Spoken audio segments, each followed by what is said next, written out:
Conexión informativa al aire.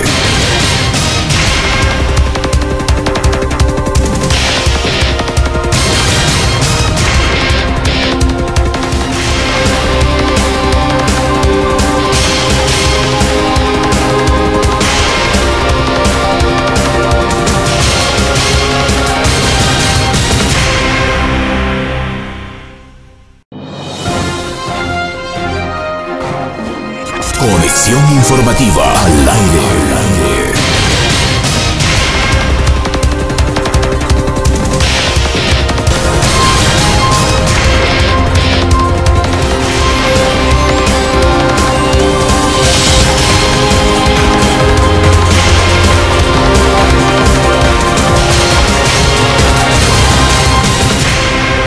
Horas con 22 minutos. Conexión informativa y ahora con nuestro espacio de entrevistas. Esta noche tenemos como invitada a Jimena Peña. Ella es candidata a la presidencia de la República del Ecuador con el movimiento Alianza País. Así que les saludamos en esta noche Carolina Maldonado y quien le habla, Freddy Livicura. Buenas noches.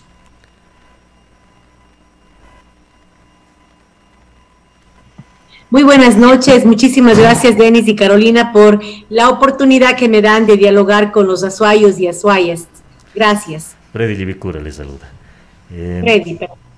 Así es, entonces para empezar primero conociendo sobre su vida, sus datos principalmente como candidata para la presidencia de la República. Bueno, Freddy, soy cuencana, nací en el barrio del Vecino, allá en mi ciudad, en el sector de las 5 esquinas. Estudié en la Escuela Francisca Dávila. Mi padre es un artesano, mi madre también fue costurera cuando trabajaba. Estudié en el Colegio Garaycoa y a los 19 años decidí emigrar a los Estados Unidos de manera irregular, Freddy, como lo han hecho miles de compatriotas, pagando un coyote, buscando las oportunidades que hemos sentido no nos ha ofrecido el país.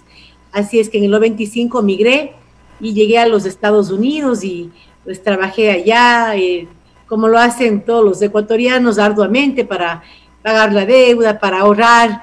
Y luego también pude estudiar, pude aprender el idioma, Freddy, y finalmente me gradué en la universidad, hice una maestría y en el 2007-2008 decidí sumarme a las filas de Alianza País, que luego de 4 años me daría la posibilidad de retornar al Ecuador como asambleísta electa por los migrantes de Estados Unidos y Canadá. Desde el 2003 he podido representar a nuestros hermanos migrantes hasta que en octubre de este año decidí renunciar a la curul para pues postularme a la presidencia de la República. Justamente a ese aspecto vamos, lo que ha significado Alianza País en el 2007-2008 con la llegada de Rafael Correa al poder, pero sin embargo después ha habido muchos cambios. Ya hablamos de estos últimos años en donde prácticamente muchos se han separado, pero vemos que Alianza País ha estado inmiscuido en muchos temas de corrupción. Entonces quisiera partir desde ese tema. ¿Cómo es que se pretende llegar a la presidencia sin que queden en inconsciente esos temas de corrupción? Freddy, indudablemente no puedo desprenderme de la historia de nuestra organización política. Usted precisa que han habido temas de corrupción que deben sancionarse con todo el peso de la ley. Aquellos que defendieron la corrupción se salieron de la organización, se desafiliaron, ya no son parte de Alianza País. Los que hemos quedado en la organización hemos sido los ciudadanos que estuvimos convencidos en seguir no a una persona, sino a un proyecto político, sus ideales, sus sueños. Así es que estamos aquí dando la cara por organización, representando a aquella militancia, a aquellos ciudadanos y ciudadanas que votamos por Alianza País con el anhelo de transformar el Ecuador, comprendiendo que las personas son pasajeras, las personas, los buenos o malos liderazgos pasan, pero las organizaciones, las instituciones permanecen y con ellas aquellos que creemos en los sueños, en el proyecto que promueven esas instituciones como es Alianza País. He escuchado decir algunas personas, justamente cuando escuchan Alianza País y relacionan corrupción. Vuelvo y repito, ¿cómo hacer para borrar eso del inconsciente de las personas? Bueno, Freddy, obvio que eso también ha pasado porque no podemos desconocer también que ha habido una propaganda mediática e incluso acciones dentro del gobierno que lo que querían era desaparecer Alianza País. Usted recordará cuando hubo un ministro de este gobierno que decía que uno de los grandes logros había sido desmantelar la máxima organización política del país. Es decir, ha habido hay todavía, hubo por lo menos una campaña mediática bastante fuerte en contra de Alianza País para satanizarla, para que pues pueda debilitarla políticamente y de esa manera apoyar a otras fuerzas políticas. Esa ha sido una realidad. Sin embargo, estamos aquí. ¿Cómo enfrentar aquello? Bueno, con valentía, con frontalidad, diciendo las cosas como han sido, como han pasado y defendiendo, insisto, nuestra visión, que además es la visión, el sentir de varios ciudadanos que en este momento estamos respaldando esta propuesta, que por primera vez tiene la posibilidad, Freddy, de estar liderado por una cuencana. Ya ustedes estuvieron haciendo un recorrido, una pre-campaña, como se la denominó, por diferentes puntos del país. Incluso estuvo acá en el Cantón Gualaceo, tuvimos ya la oportunidad de por ahí tener ya sus primeras impresiones en cuanto a la candidatura. ¿Qué es lo que se ha podido evidenciar la situación actual ya en torno a lo que gira todo nuestro país? Necesidades. Se evidencia la desolación de nuestros ciudadanos, Freddy, mucha indignación, mucha molestia, no solamente con Alianza País, en general con la política ecuatoriana. Los ciudadanos están molestos, están resentidos, no ven una real alternativa dentro de la papeleta. Por eso era importante decir presente. Yo creo que la candidatura, mi candidatura es una candidatura que puede sentirse como un deseo de renovar la política, porque soy la única candidata mujer.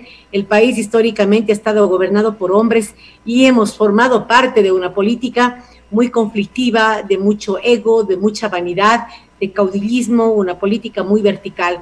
Creo que las mujeres podemos nutrirle a la política de un nuevo momento, promoviendo liderazgos que vean la posibilidad de gobernar no como la posibilidad de servirse, sino como la posibilidad de servir a los ciudadanos por primera vez con una visión de mujer, con una visión de apoyo a nuestras familias. Siempre menciono que la mujer de manera innata tiene grandes cualidades, Freddy, que muchos ecuatorianos valoran, el hecho que la mujer sea una gran administradora, sea trabajadora, que sea sacrificada por los demás. Creo que son características que le han hecho mucha falta a los gobiernos de turno y que ahora podríamos pues tenerlas en el caso de que llegue a la presidencia de la República. Voy a dar el paso también a mi compañera Carolina para que solvente sus inquietudes. Candidata Peña, buenas noches. Quiero por favor que me aclare.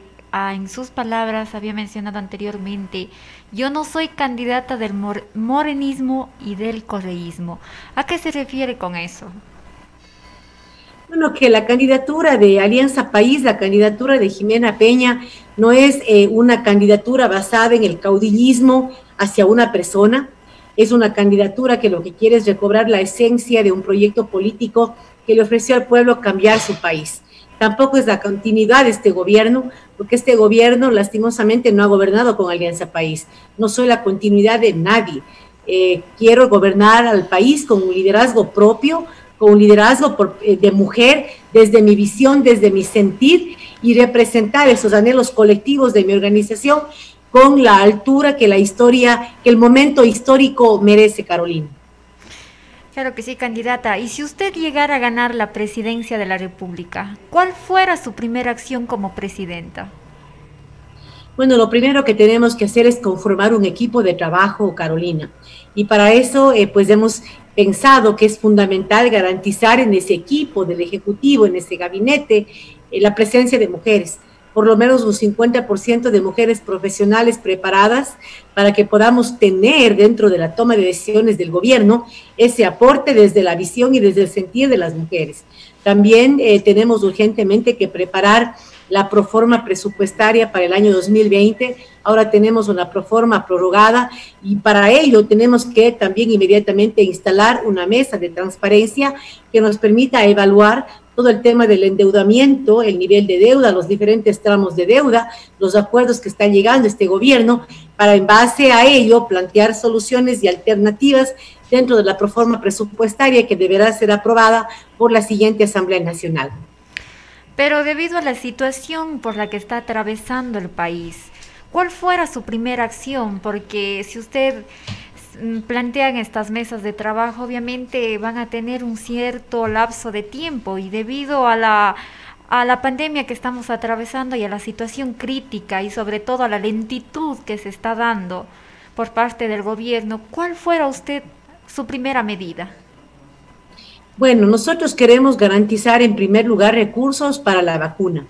No va a haber, Carolina, no va a haber reactivación económica si nosotros no garantizamos recursos para que haya el mayor número de vacunas lo antes posible. Ese es un tema fundamental, por tal motivo haremos todo el esfuerzo para ver cómo está la compra de la vacuna. Sabemos que llegan 50,000 vacunas en este primer mes. Obviamente son muy pocas, solamente el personal de salud tiene más de 85,000 funcionarios, es decir, ni siquiera va a alcanzar para proteger a nuestro personal de salud. Y realmente tengo poca expectativa de la labor que se pueda realizar por parte de este gobierno. Por eso, tan pronto asumamos la presidencia, inmediatamente ver cómo está el proceso de vacunas, garantizar que hayan recursos adecuados para comprar el mayor número de vacunas lo antes posible y de esa manera recuperar la paz, la tranquilidad de los ecuatorianos que podrán sí volver a la normalidad económica, educativa, ya con la confianza de estar vacunados. Eso es lo primordial. No va a haber, Carolina, reactivación económica mientras nuestro país no tenga a la mayor cantidad de ciudadanos vacunados. Justamente tocaba ya el tema de reactivación económica. Durante esta pandemia muchos comercios locales se han cerrado y muchos ecuatorianos están sumergidos en una crisis, otros sin empleo, han sido despedidos de sus trabajos. Y cuando hablamos de reactivación económica también hay que reactivar a las familias. ¿Cómo se puede lograr eso después de o durante esta época de pandemia? Bueno, nosotros tenemos dos iniciativas claras en nuestro plan de gobierno previo.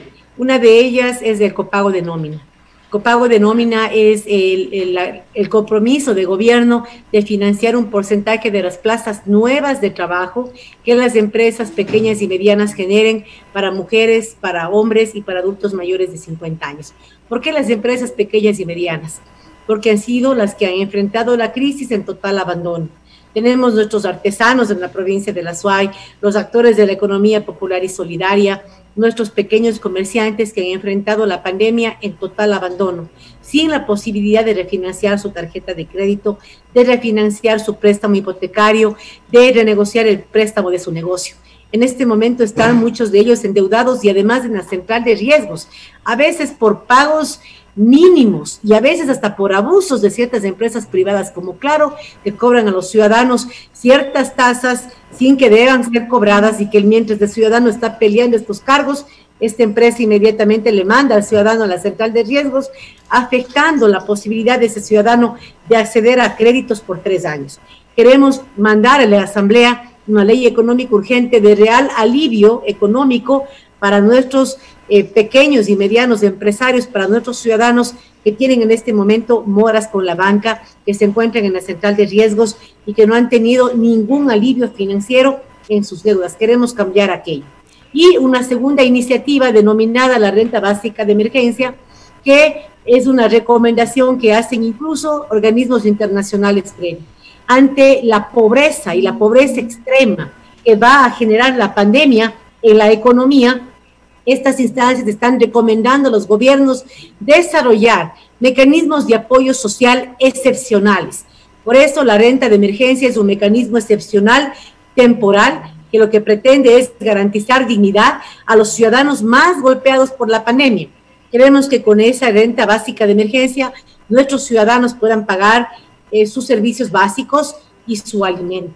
Como un mínimo compromiso como presidenta, de apoyar a la sobrevivencia de nuestras familias más golpeadas, Freddy. Además de que para algunos será un gasto, desde mi visión de derechos es una inversión que tiene también un componente social, una retribución, porque esto también va a permitir activación económica, porque ese ciudadano va a poder comprar su comida, a su vez la tienda de la esquina va a vender también, y pues se desarrolla este dinamismo económico a través del incremento del empleo y a través de una mayor recaudación tributaria por parte del Estado.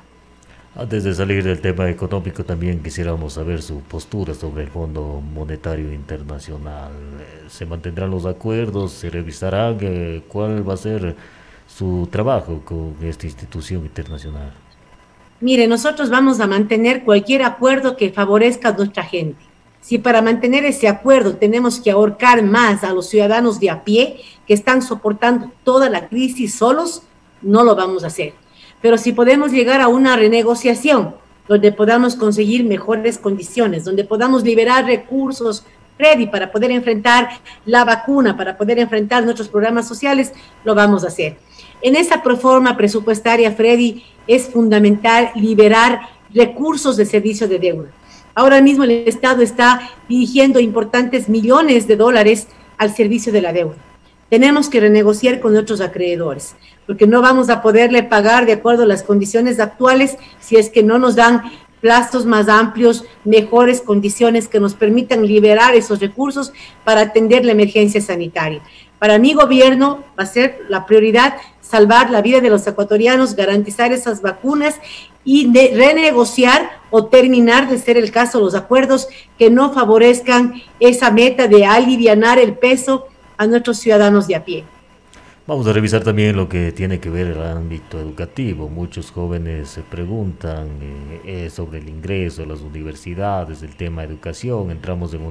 Estamos ya en una era digital en donde muchos se vieron necesidades en la pandemia, estudiantes que no tenían ingreso a las clases virtuales por falta de recursos tecnológicos. En este caso, Alianza País, ¿cuáles son las propuestas de pronto fortalecer ese campo? Así es, Freddy, tenemos varias aristas de soluciones. El tema educativo no se puede solucionar con una sola acción. Algunos dicen, eliminamos el examen ser bachiller. Y esa no es una solución, esa es una medida demagógica, electorera, que realmente no va a solucionar la raíz de nuestro sistema educativo. Nosotros vemos en primer lugar la educación como un paraguas integral.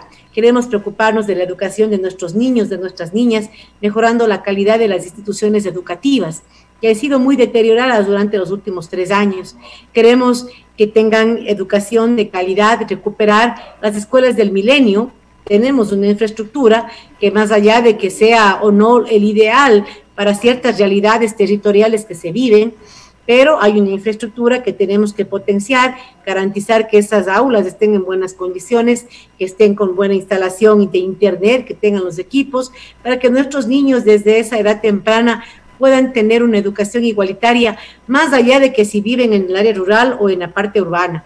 También queremos fortalecer la educación secundaria, capacitar a nuestros maestros para generar mejores condiciones educativas que permitan que el mecanismo de selección en las universidades sea más justo. En este momento sometemos a nuestros estudiantes a un examen con desigualdad de condiciones. Vemos que nuestros estudiantes de las escuelas o de los colegios de la ruralidad tienen una calidad educativa menor a la que tienen los colegios urbanos. Por eso tenemos que preparar a nuestros docentes, capacitarles para nivelar la calidad educativa, de tal manera que tengamos igualdad de oportunidades en el momento de obtener un cupo en una universidad. Cuando hablamos ya del ingreso a la universidad, tenemos que hablar hasta que nivelemos la educación en acciones que permitan el ingreso de nuestros hermanos de pueblos y nacionalidades, nuestros jóvenes afrodescendientes. Hablaba con una líder afroecuatoriana y decía, nuestros hijos negros no entran a la universidad. Me dio realmente profunda tristeza ver cómo esa madre afroecuatoriana decía, es que de pronto para nosotros no hay ese derecho. Tenemos que recuperar esa autoestima de nuestra población y garantizar acción afirmativa para que nuestros hermanos afrodescendientes de pueblos y nacionalidades puedan obtener ese cupo en la universidad, más allá de que pasen o no el examen ser bachiller. Tenemos que hacer que ese proceso de ingreso sea más justo. No puede ser que un examen tenga un peso del 70% en la valoración del ingreso, mientras que el récord académico del estudiante apenas tenga un 30% de porcentaje en el proceso de selección. Hay que nivelar esos porcentajes para hacer que este mecanismo de ingreso sea más justo, que tome en cuenta el récord académico del estudiante y con acción afirmativa. Pero también queremos recuperar, Freddy y Carolina, los preuniversitarios, con el apoyo de las universidades para desde el Estado garantizar 6 meses de nivelación gratuita y de calidad para que nuestros estudiantes estén más preparados, más confiados y de esa manera puedan escoger la carrera que les gusta y puedan también tener mayores probabilidades de ingreso. A esto hay que también incrementar la oferta académica, desarrollar carreras técnicas de 2 y 3 años que sean una opción para aquellos jóvenes que por diferentes circunstancias no estudian, por el tema económico, porque tienen que trabajar para ayudar a sus padres, a mantener a sus hermanos. Para ellos también tenemos que generar alternativas y esto viene de la mano de generar carreras técnicas de 2 o 3 años que les permitan a nuestros jóvenes trabajar y pues mejorar su condición de vida a través de carreras más técnicas. Y, por supuesto, anclar la oferta universitaria a la planificación del Estado. Esas carreras nuevas que se van generando tienen que ir en base a las necesidades de desarrollo del país, en base a los sectores que vamos a promocionar, a promover para la diversificación de la matriz productiva, carreras ambientales, carreras en temas de hidroeléctricas, que es importante tener personal capacitado para aquellos. Queremos migrar del uso de energía fósil a energía limpia. Ahí también se pueden desarrollar nuevas carreras en temas ambientales, son importantes. Necesitamos a las universidades generando esa oferta académica que vaya de la mano de los sectores de desarrollo que queremos impulsar como país.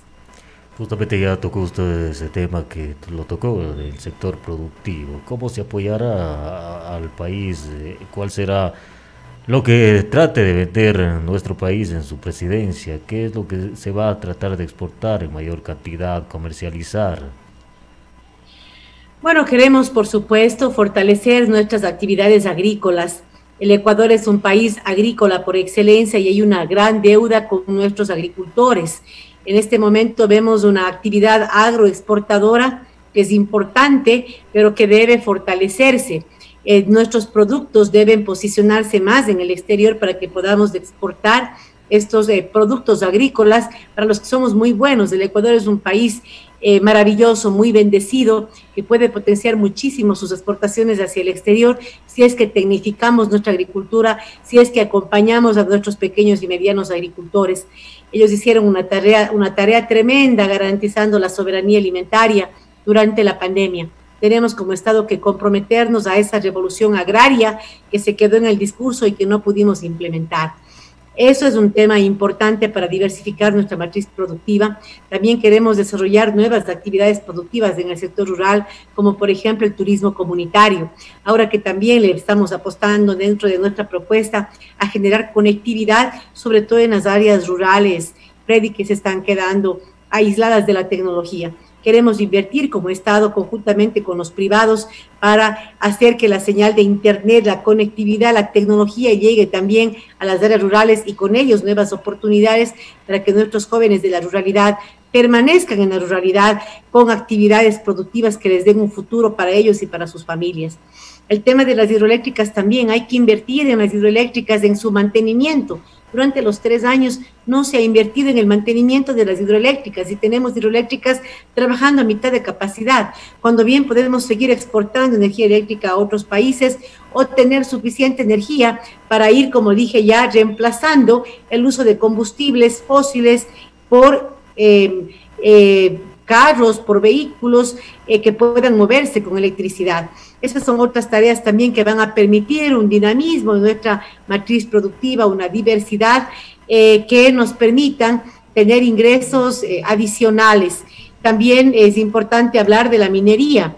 Estoy yo a favor de una minería responsable siempre y cuando esa minería no contamine nuestras fuentes de agua. Si vamos a elegir entre la plata y la vida, nos vamos a quedar con la vida. Por eso vamos a impulsar actividades mineras en sectores donde no se contamine, donde no se comprometa nuestras fuentes de agua, Freddy. A ver, para poner un ejemplo, digamos yo, Freddy Livicura, quiero poner un emprendimiento, pero no tengo los recursos necesarios. ¿Cómo me apoyaría el Estado en ese aspecto? Bueno, el Estado a través de la banca, en primer lugar queremos hacer que salgas de la central de riesgos, no sé si estarás tú, pero muchos emprendedores en estos momentos están en la central de riesgos. Entonces, el Estado abre una línea de crédito, por más pequeñita que sea, pero lo primero que le pide es tener un buen historial de crédito, y si estás en la central de riesgos, estás sentenciado por 3 años a no poder acceder a ningún crédito.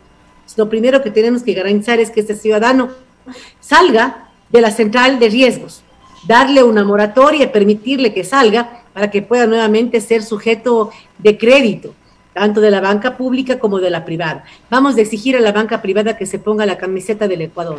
Si no bajan las tasas de intereses, tendremos que traer banca extranjera para que puedan competir.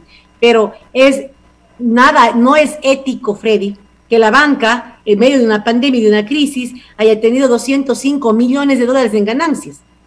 Hablaba con el candidato de la banca, Guillermo Lazo, justamente cuando estábamos en el debate de la semana pasada, y él me decía que claro, que decir que solo han tenido 205 millones en utilidad, que eso parece mucho, pero que el año anterior tuvieron más de 600 millones de utilidades. Entonces, claro, dicen, el año anterior ganamos 600 millones, ahora solo 205, pero tuvieron ganancia. Y no cualquier ganancia, son 205 millones en momentos de pandemia, de una crisis económica mundial, donde la gran mayoría de ecuatorianos han perdido lo que tienen, han perdido sus negocios, están endeudados, pero para ellos solo ganaron 205 millones.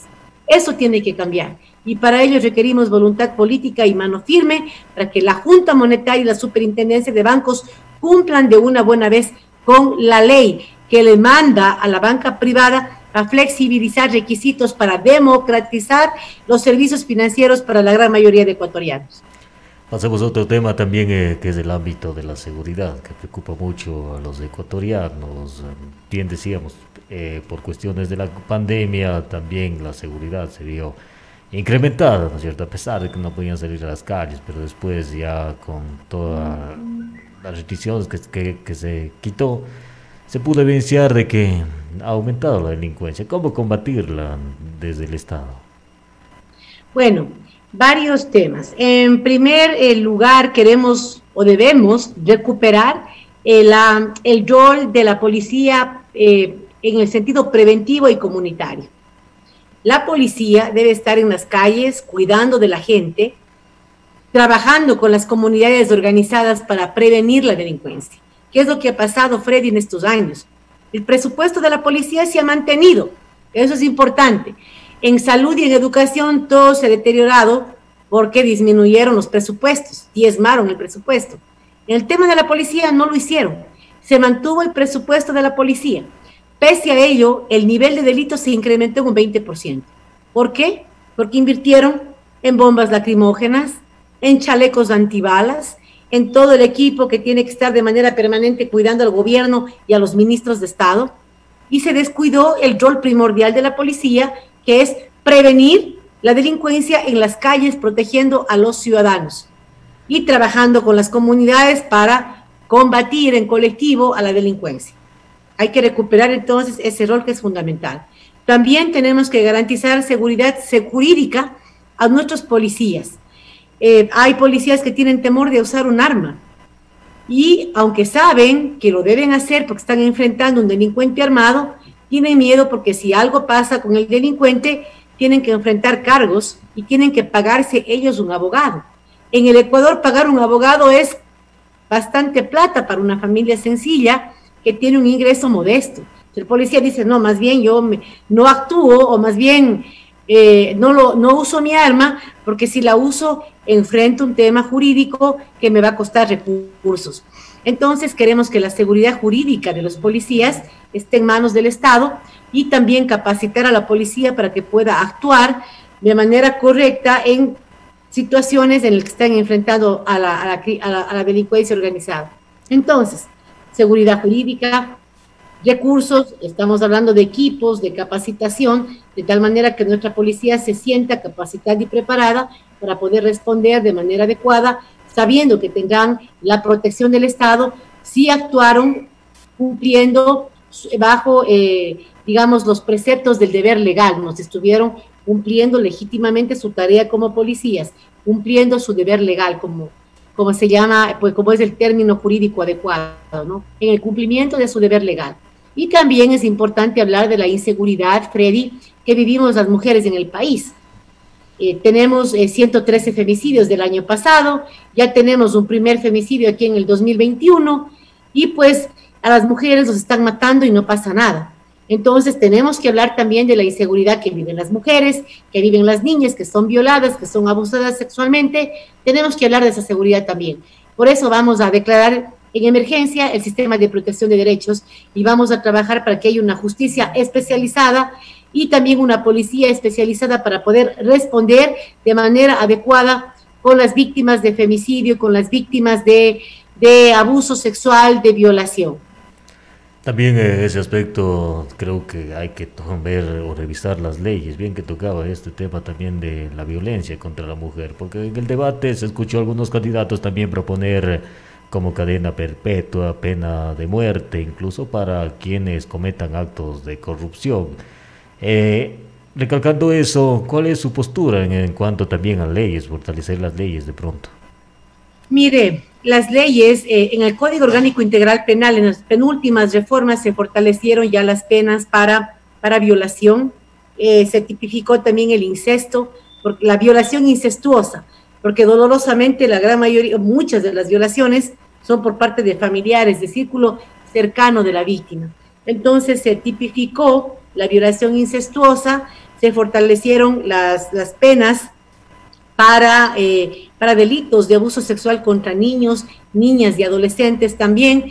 Por ejemplo, no había una pena para aquellas autoridades educativas, por ejemplo, que protegen un acto de acoso sexual. En vez de denunciarlo, lo ocultan o no lo denuncian, ¿no? Entonces ahora también una persona que sabe de un delito de abuso sexual y no lo denuncia, también tiene una pena ya privativa de la libertad. Entonces sí, la Asamblea Nacional en ese sentido fortaleció las penas de abuso contra niños, tipificó la violación incestuosa, se fortaleció la pena también de violación. Han habido sanciones más fuertes. Ahora no sé realmente la intención de seguir incrementando las penas, esto se puede revisar, pero en el marco de la dosimetría. Esto es importante mencionar porque hay alguien que dice, sí, queremos cadena perpetua para los corruptos o queremos pena de muerte para los corruptos y resulta que para delitos atroces, como por ejemplo una violación o una violación con muerte, la pena privativa de libertad es de 22 años con algunos agravantes, ¿no? Entonces, para poder hacer esas propuestas, se tiene que revisar toda la dosimetría penal de tal manera que la pena vaya de acuerdo a la gravedad del delito. Yo entiendo que obviamente estamos todos en contra de la corrupción, pero si hay un corrupto que se llevó $100,000, debe ir a cadena perpetua o mientras tenemos una sentencia por una violación de 22 años. Es decir, la pena tiene que ir de acuerdo a la gravedad del delito y pues esto es un tema de debate en la Asamblea Nacional y yo sí pido a los ciudadanos que no se dejen llevar de este discurso de cadena perpetua para los corruptos cuando tenemos una constitución que no lo permite. Para ello necesitaríamos una reforma constitucional y pues ahí ya todos los ecuatorianos tendríamos que envolvernos en un proceso de reforma constitucional. En estos momentos yo en lo personal creo, Denis y Carolina, que el esfuerzo del gobierno debe ir orientado hacia la vida. Necesitamos garantizar los recursos para la pandemia. Enfrentemos la pandemia, reactivemos la economía. Ese es lo emergente. El ecuatoriano no sabe si va a comer la semana que viene. 7 de cada 10 ecuatorianos no saben si van a poder comprar alimento en sus mesas. La gente tiene miedo a morir en este momento porque sabe que si se enferma, si es que no tiene plata, se fregó, porque probablemente no pueda conseguir un respirador en un sistema de salud que en este momento está saturado. Esa es la realidad y esa es la prioridad dentro de mi gestión de gobierno de llegar a la presidencia. Freddy. Cuando llegando a la parte final queremos que se dirija a los ecuatorianos, ¿por qué debería de nuevo poner el voto en Alianza País después de todo lo que ya habíamos hablado, lo manchado que había quedado ese nombre? Muchas gracias, Freddy, por la oportunidad que me da usted de dialogar, al igual que Carolina. Yo quiero hacerles una reflexión. En efecto, yo tengo una organización política que tiene una historia. Para mí hubiese sido muy fácil cambiarme de camiseta, Freddy. Lo hacen los políticos todo el tiempo. Pero yo no he querido, porque yo no vine acá a hacer politiquería y a apostarle a cálculos personales y electorales. Yo vine, dejé mi vida de migrante para ser parte de un proceso de cambio. Y ese proceso de cambio todavía está latente y todavía debe fortalecerse. Por eso me he mantenido en mi organización política, porque para mí la militancia en una organización no es un tema coyuntural de oportunismo, sino es un tema de convicción. Hay otros candidatos que son candidatos de partidos que nacen con la corrupción. Y el partido Amigo, que nació con Daniel Mendoza, que está ahora preso. Está el partido Avanza, que nace de fondos de la corrupción en la seguridad social. Tenemos el mismo partido, creo, que está liderado por un señor que fue parte del feriado bancario. Es decir, yo no quisiera que satanicen la candidatura de Jimena Peña por estar dentro de la organización política en la que nació políticamente. Y además, una organización que se mantuvo y que pues tuvo una separación precisamente por temas de corrupción. Los que decidieron defender la corrupción están fuera de Alianza País. Nos hemos quedado aquellos que defendemos el proyecto político de transformación del Ecuador, que además tiene la posibilidad por primera vez de ser liderado por una mujer. Así que yo quiero invitarles a los azuayos y azuayas que tengan fe en esta cuencana que tiene todo el deseo de usar sus talentos al beneficio de su país. Quisiera representar los intereses de las mujeres, de los migrantes, de sus familias, los intereses de los artesanos, de los grandes excluidos de los últimos años de gobierno. Así es que quisiera hacerles un llamado a la esperanza, un llamado a creer en su patria, a creer en su país. Un puñado de corruptos y un puñado de personas que no han podido tomar las mejores decisiones en estos años, no nos roben la fe en nuestro país. Y vamos con fuerza, vamos con esperanza y que Dios bendiga a nuestro país en este febrero que tiene una importante decisión que tomar. Jimena, antes de despedirnos tenemos una llamada también, vamos a ver de quién se trata. Si nos ayuda, buenas noches, ¿quién está en la línea? Buenas noches, amigos de Radio Toquilla. Juan Corenzaca, les saluda desde la parroquia Palmas, Cantón Sevilla Dios. Una consultita a Jimena Peña, candidata a la presidencia de la República.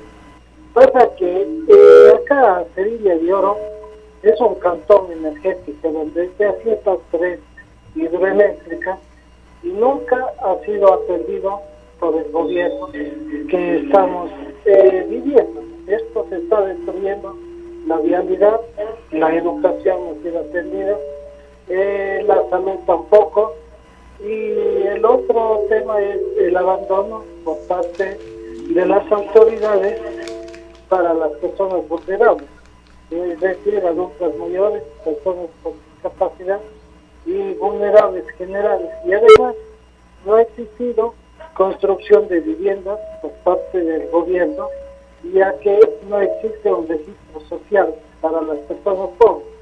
¿Qué haría usted por estas personas vulnerables si es que Dios les da el poder de llegar a ser presidenta de la República? Porque recordemos que Dios pone reyes y quita reyes. Que Dios les bendiga a todos. Una buena noche. Gracias. Muchas gracias a usted. Jimena, no sé si escuchó la pregunta. Así es, escuché la pregunta. Muchísimas gracias al compatriota que ha tenido la gentileza de llamar y preguntar. Le comento, realmente yo tengo una visión de justicia social y de igualdad de oportunidades. En momentos de vacas flacas se tiene que priorizar el presupuesto, pero de priorizarlo, lo vamos a priorizar para aquellos cantones como Sevilla de Oro, como Molleturo y otros cantones de la provincia de La Suay que viven en condiciones de abandono e incluso de pobreza. Realmente vemos que en los diferentes territorios hay cantones que se desarrollan mucho, como Cuenca, por ejemplo, que es una ciudad que hasta los gringos quieren vivir. pero a pocos kilómetros o a poco tiempo de viaje, 1 hora y media, 2 horas, vemos pobreza en otros cantones de la misma provincia. Es decir, necesitamos promover un modelo económico, un modelo de desarrollo que impulse sobre todo el desarrollo de aquellos cantones que se están quedando en el olvido. El Ecuador es un país de igualdad de derechos y esos derechos deben procurarse para todos.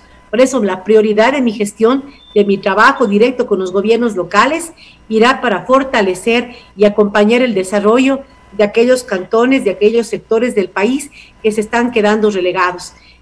Se ha hecho mucho, hay la valoración de los últimos años, durante la última década, creo que hubieron muchos temas positivos, grandes errores de los que tenemos que aprender y probablemente temas que no se pudieron enfrentar en su totalidad por la falta de tiempo. Han sido décadas de abandono de los gobiernos de siempre, hubo un proceso de transformación importante que a pesar de los errores es importante reconocer. Vamos a retomar todo lo positivo y tratar de saldar con la ayuda de Dios, como decía el ciudadano, los temas que se encuentran pendientes. Y en efecto, yo también soy creyente y creo que Dios es el que da el poder, da las oportunidades y creo que Dios tiene un propósito con nosotros. Si ese es el propósito que mi Creador tiene conmigo, tengan la certeza que usaremos todos los talentos que Él mismo nos ha dado al servicio de ustedes, mi pueblo, mi provincia. Muchísimas gracias. Gracias por haber estado en Toquilla Radio. Gracias, Freddy y Carolina. Conexión informativa al aire.